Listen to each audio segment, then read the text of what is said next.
So Neil,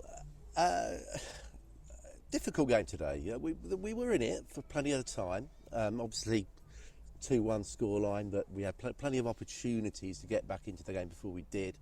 Ultimately, it's critical moments that probably cost us today. Without a doubt. Even at 2-0, I was still optimistic that we might get something out of it. We had to score earlier than we did, obviously. Yep. But there were signs that we did, that we could. You know, we had one or two half chances. The goalkeeper made a good save from Gibbsy, and we were really in control of the game. I mean, it's fantastic how these lads have, how we've changed as a team from last season, where we were very much it was backs to the wall, counter-attacking football with Tom Jones and Jake Avery up front. We've improved, we've gone on, and we are starting to have more control of games, dominate games, but particularly in the second half today. But the first half was frustrating as, again, we had a lot of possession in our own half, but we had no runners. Our attacking players weren't threatening the goal often enough. They were coming and linking up.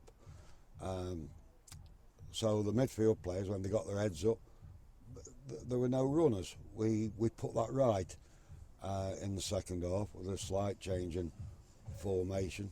The midfield players got higher up the pitch, and the fullbacks occasionally got higher up the pitch. But in this formation, when we're playing inverted wingers, which we did in the second half, the fullbacks have got to do a little bit more higher up the pitch. We didn't. We plugged away, and in the end up, it was too little too late. True. I mean, I take it right back to the beginning of the game. In that first 15 minutes of the game is probably the two key moments. We got a great chance, one-on-one, keeper makes the save. 10 minutes later, they go up at the end. Their two best players, two guys that you know quite well, link up, balls in our net, we're 1-0 down. And it's, you know, goals change games, of course. It's an obvious thing to say, but it meant that we were up against it. Yeah, as you said earlier, defining moments, and those were two. We have a good opportunity in the first, a very good opportunity. One of the few times our attacking players did break their line, which we couldn't convert. They play a first-time ball. Their two players, he crossed it, led there unmarked, and they're the class players. They're the players that do win your football matches, and that's why they paid that little bit extra, and that's how it should be. Okay. Well, so can I just get a quick one on Carlos, because in the build-up to the goal, he's had to come off injured, and I missed the moment where he was injured. I mean, can you tell us how he is or what happened there? Neil? He was having problems with his sight. He got hit in the face. Because I think it was one of our own players either headed it or cleared it against him, and he wasn't seen properly. Right. So we had to bring him off, which I wouldn't say disrupted us a great deal. Young Ollie come on early again, and almost, and I say almost, impacted the game. Well, I was going to say, I mean, that was one of our best opportunities in the second half. That lovely ball in from Jack.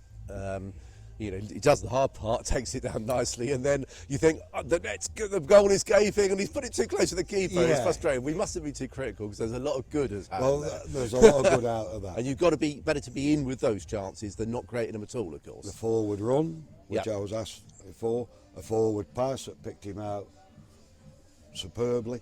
He controlled it nicely, but I've been speaking to the staff at Crewe, and maybe he doesn't get in them situations often enough. Okay, yeah. So he hasn't got that picture in his mind, what's required, and that's where a natural goal scorer comes in. But listen, he's put in a lovely performance again. Yeah. He's off the back of a very good performance last week as well. That's right, and he's a good footballer that just needs to add little bits to his game, and hopefully he can progress and become a professional footballer. Well, just one last one before we go. It didn't impact the game today. Gricey's third goal in 3 games, making the sort of start that I guess you're not surprised at all by that, are you? No, I'm not. That's Gricey, he scores goals. But I thought their centre-halves handled him well today, and our support to him wasn't good enough. Feeding off scraps a little bit at He times. was isolated up there, which I've got to give some consideration to for Tuesday evening. But no, I'm not surprised that it's 3 and 3, and more than likely be 4 and 4 on Tuesday night. There we go. Let's keep it going, Tim. Well, thank you for your time, Neil. Not at all, Chris. See you again Tuesday. Yeah.